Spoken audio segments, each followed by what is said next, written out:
Galera, deu para o gasto. Acho que o São Paulo conseguiu o objetivo mínimo, que era o ponto, né? Era importante o ponto. E talvez não fosse uma noite completamente desastrosa do Arboleda tivesse vencido o jogo, né? Não é comum, mas ele entregou o gol de uma forma absurda e depois ainda perdeu o que seria o gol de empate pouco antes do gol do Era a Liseiro, numa bola redenção muito. dele, né? Seria um gol redenção.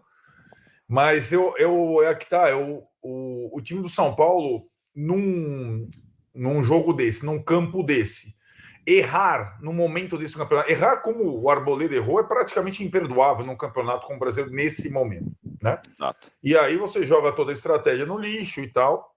Agora, o time mostrou fibra, insistiu, arriscou, né? Terminou o jogo com vários atacantes sem estar desorganizado. E eu tenho.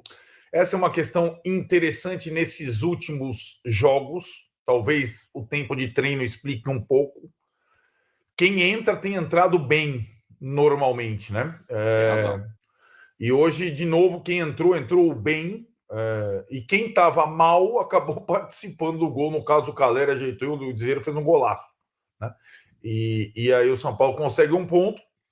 É um ponto que é assim, que ele representa um pouco qual é a missão do São Paulo hoje. O Inter ganhou na rodada, ultrapassou o São Paulo. Pela perspectiva, jogou contra o reserva do Atlético, vai jogar contra o reserva do Flamengo.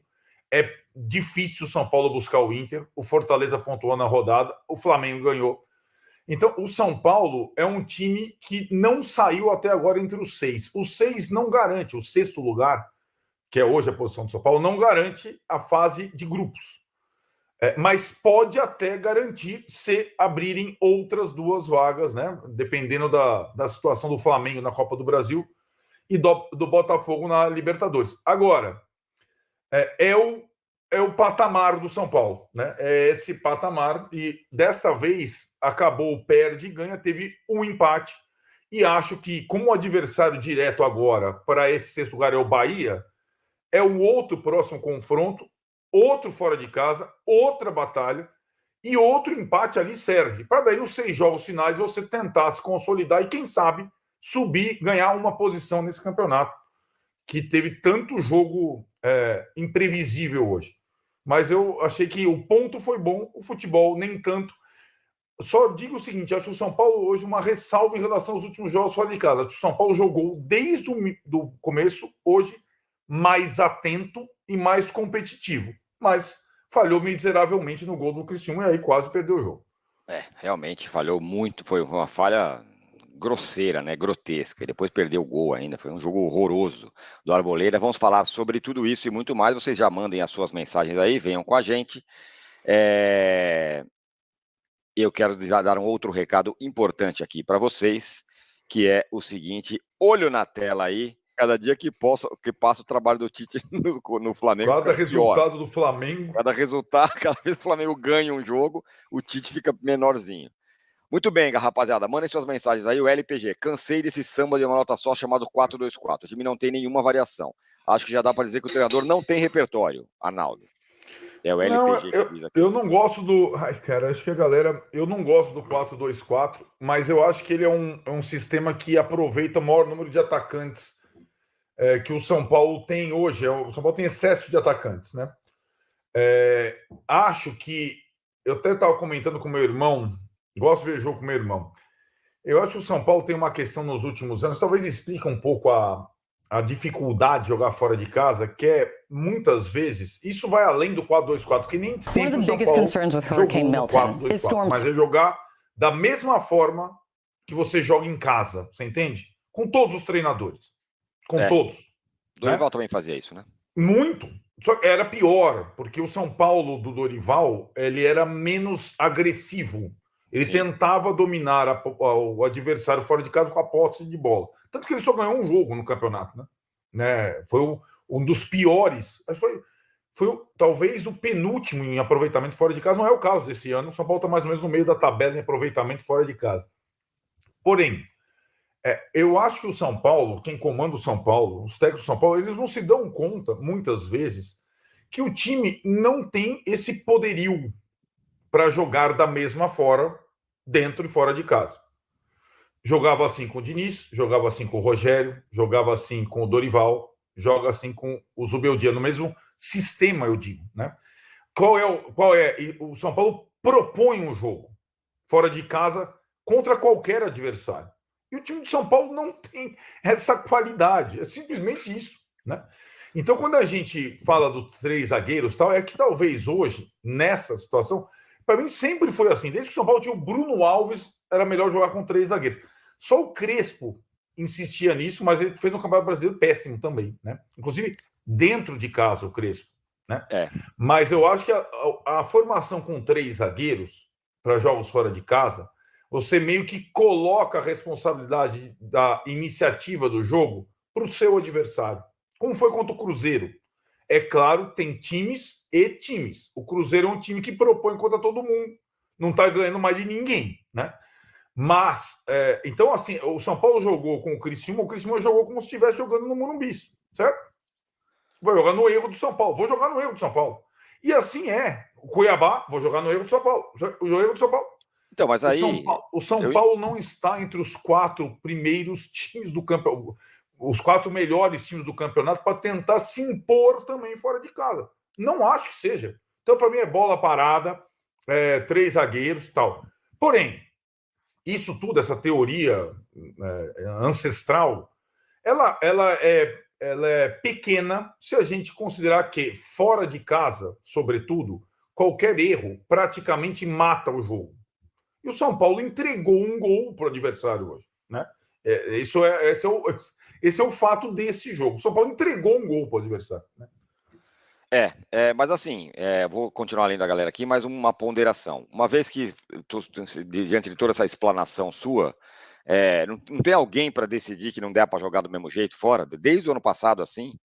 Será que o Zubeldia não pode falar, putz, acho que eu joguei lá com 3 zagueiros contra o Cruzeiro, ganhei. E lá no começo, quando eu cheguei, eu joguei lá em Salvador contra o Vitória e ganhei. Será que eu não posso usar mais isso no fora de casa, ainda mais com um monte de zagueiro que o São Paulo tem? Ele não podia pensar nisso? Então, mas aí tá. Por que todos os técnicos não pensaram nisso, né? Eu acho que essa é uma situação muito delicada, né, Tironi? Ainda mais no momento em que a gente sabe que tem palpite de todo lado no time, certo? Palpite, inclusive, para fora, para a imprensa. Uma coisa é uma conversa, né? Tipo, discussão sobre. E acho que o São Paulo não jogou errado hoje, em termos de sistema. Agora, essa situação dos 3 zagueiros, ela também ela acontece hoje e um monte de gente odeia 3 zagueiros. Eu sempre gostei. Então, eu estou muito confortável para falar.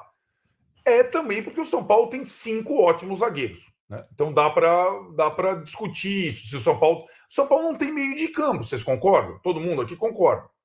Hoje, o Luciano funcionou talvez melhor como volante quando o São Paulo foi para o 4-1-4-1. E aí, o negócio do samba de uma nota só, repertório, o Zubeldia mudou o sistema do time 3 vezes no jogo hoje. Ele tirou o Marcos Antônio, colocou o André Silva, jogou no 4, como diria Luxemburgo, 4-1-4-1. O Lisiero entrou não pelo lado, ele entrou na diagonal, como lateral. Então, pelo contrário, o São Paulo hoje variou muito. O Lucas jogou dos 2 lados, né? Então, eu acho que agora, o que eu acho é que o São Paulo, quando for, por exemplo, contra o Bahia, que arma, talvez aí seja inevitável, porque o Ceni é um dos poucos técnicos e times que tomam a iniciativa o tempo todo.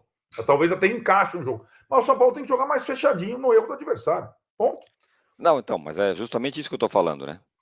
Jogar fechado no erro do adversário. Não pode jogar assim? Não poderia fazer isso? Jogando fora? Mas peraí, assim, poderia.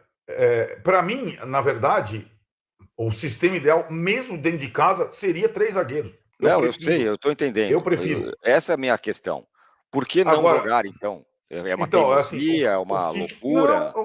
Não. O que vocês fariam depois de um jogo muito bom com Marcos Antônio ao lado do Luiz Gustavo, Eric, Luciano, Lucas e Caleri? Os 5 estavam à disposição. O jogo contra o Vasco, os 5 jogaram pra caralho.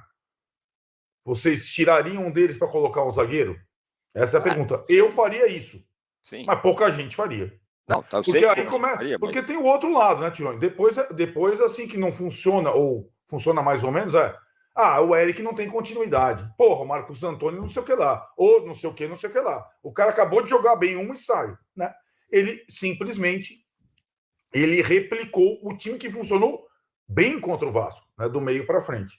E dessa vez. Mas como você sabe que era um jogo em circunstância completamente diferente. Era Um em time casa, completamente Vasco, diferente e tudo mais. pensando Então, no fim de semana. Era um jogo em circunstância completamente diferente. Mas enfim. Vamos ver a galera. Eu já gostei bem mais do Luciano que do Caleri. A questão é a seguinte: Sim. A bola não vai chegar para o Caleri 1000 vezes, porque o São Paulo não tem um time que abastece o centroavante 1000 vezes. O que eu estou estranhando em relação ao Caleri é um espírito de luta um pouco inferior aos demais companheiros durante boa parte do jogo. Talvez ele dose um pouco. Na parte final, ele se desdobrou, inclusive, ajeitou a bola de cabeça para o Liseiro bater. Agora, ele, quando entra, por exemplo, já que o São Paulo não tem meia, quando entra o André numa situação de desespero quase, ele consegue ter um companheiro para não ficar encalacrado entre os zagueiros, né? A simples entrada do André permitiu que ele fosse fazer 2 pivôs, que ele não conseguia nem fazer isso, né? Então, acho que o Zubeldia hoje mexeu bem pra cacete, eu achei. E um jogador que a gente acha que assim, o Luciano é melhor entrando. Eu não acho. Quem eu acho que é melhor entrando, eu acho o Rato. O Rato eu acho melhor entrando. O Rato, ele cansa logo. E o Rato entrou muito bem nos 2 jogos últimos, né? Contra o Vasco e contra... Ele vinha mal, né? Ele entrou muito bem contra o Vasco e contra o Criciúma.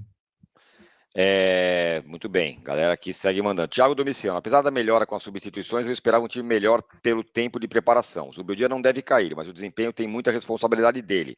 Rafael e Arboleda, pelo amor de Deus. O Arboleda foi um desastre. Eu acho que a galera não... Ela está esperando que o time em 10 dias sofra uma revolução com esse elenco. Não vai sofrer. E tá todo mundo tendo 10 dias. O Botafogo teve 10... O Criciúma teve 10 dias depois do Botafogo, né? O Criciúma é um time muito difícil de ser batido. Eu não sei o que a galera está esperando desse time do São Paulo. E o que me preocupa é a expectativa para o ano que vem, sabe, Tironi? Sim. Porque o time do São Paulo talvez seja pior no ano que vem. Em termos de qualidade, de elenco, venda um zagueiro, venda um atacante, né? Então, a galera... eu acho que a situação...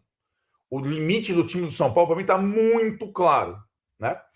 Então, e acho que mas, assim, isso não é um desastre. Estar entre os 6 melhores do Campeonato Brasileiro desde o início. Eu concordo. Com esse time, jogando 3 frentes, é um bom desempenho. E o São Paulo pode conseguir acabar o campeonato entre os 6 com um bom desempenho. Eu acho também. Acho que é bom desempenho do São Paulo. Ele se desdobrou. Por isso que eu gostei dele no segundo tempo. Se desdobrou. Ele jogou no começo mais avançado do segundo tempo, colado com o Caleri. Ele tá falando do Luciano, galera. Eles estão falando do Luciano. Aliás, jogou mais avançado quando todo mundo fala, não, o Caleri é atacante, o Caleri tem que jogar do lado do Caleri. O Luciano é atacante, tem que jogar do lado do Caleri, tem que jogar de segundo atacante. Ele não foi, jogou mal de segundo atacante, quando recuou, melhorou. Demente, o empate não foi ruim. É que assim, cara, tem um time que tá muito bem, que é o Internacional, vai atropelar. Agora vai ter Internacional e Flamengo, né? Pelo menos alguém vai perder ponto aí. E o São Paulo tem que brigar para não ver o Bahia se aproximar, porque o Cruzeiro já era, né? Depois de hoje. Isso, acho que o Cruzeiro está definhando. É isso, o próximo jogo do São Paulo é o Bahia. Se o São Paulo empata e mantém a diferença, o Bahia joga ainda na segunda-feira contra o Vasco no Rio, né? O próximo jogo do São Paulo é contra o Bahia. Se o São Paulo empata, não pode acontecer o que aconteceu para mim no pior jogo do Zubeldia, talvez no único jogo que o Zubeldia tenha sido um desastre, o jogo contra o Inter, em que o São Paulo perdeu o confronto direto. E o Inter já estava apontando para cima. E aí o São Paulo deixou o Inter passar em pontos perdidos, né, no confronto direto. O São Paulo não pode perder o lugar para o Bahia. O São Paulo tem que ficar no mínimo em 6. Entre os 6 primeiros. Se o Flamengo, o Botafogo ganhar os campeonatos, pode dar a vaga direta. Se não, vai para o mínimo para a pré-Libertadores, que era o mínimo, era o objetivo, coisa que o São Paulo não consegue estar nessa zona de pontuação desde lá do time do Diniz. Então é isso, galera. O Arboleda ontem realmente foi. Eu acho que foi se não foi a pior partida, foi uma das piores partidas. Teve o jogo do Arboleda contra o Palmeiras, que ele entrega o gol pra Endrick também, que ele não jogou bem aquele jogo. Mas foi uma das partidas mais assim, bizarras que eu vi do Arboleda no São Paulo, né? Não é normal, óbvio que a regularidade dele é gigantesca. Aqui não é dizendo que o Arboleda não tem crédito, muito pelo contrário. O Arboleda é um ótimo zagueiro, se não for o melhor do Brasil por muito tempo, né? Os caras botam Gustavo Gomes do mesmo nível do Arboleda. Eu não acho o Arboleda muito melhor do que o Gustavo Gomes, tá? Mas errou, aí depois errou o gol lá de cabeça. Então foi cara, eu acho que foi uma jornada muito ruim do Arboleda. Agora, o empate é ótimo, aquele empate no finzinho ali é ótimo. É melhor empatar do que empate. O empate, pessoal, fora de casa, ele trava uma crise, né? Se o Zubeldia perde esse jogo, aí a diretoria do São Paulo ia pensar de novo em tentar tirar ele do São Paulo, né? Então acho que é isso. Um bom empate, da minha visão. O São Paulo não fez esse jogo mal, como as pessoas estão falando, né? O Criciúma ganhou do Botafogo naquele mesmo estádio lá, tá? Então é um time forte em casa e o São Paulo conseguiu arrancar um ponto, né? O Internacional passou o São Paulo porque o Internacional tá em viés de alta. Acho que o Internacional vai terminar até no G4, no lugar do Flamengo, talvez. Essa é a minha opinião, mas é isso. Comenta a opinião de vocês aí, golaço do Liseiro. Comenta aí, né? Zubeldia recuperando o Liseiro. Você confia ainda no Liseiro? Comenta aí. Todos os créditos pro Arnaldo tirando o link na descrição do canal deles, valeu? É nóis e qualquer análise que vocês fizerem, comenta aí. Vamos debater junto nos comentários.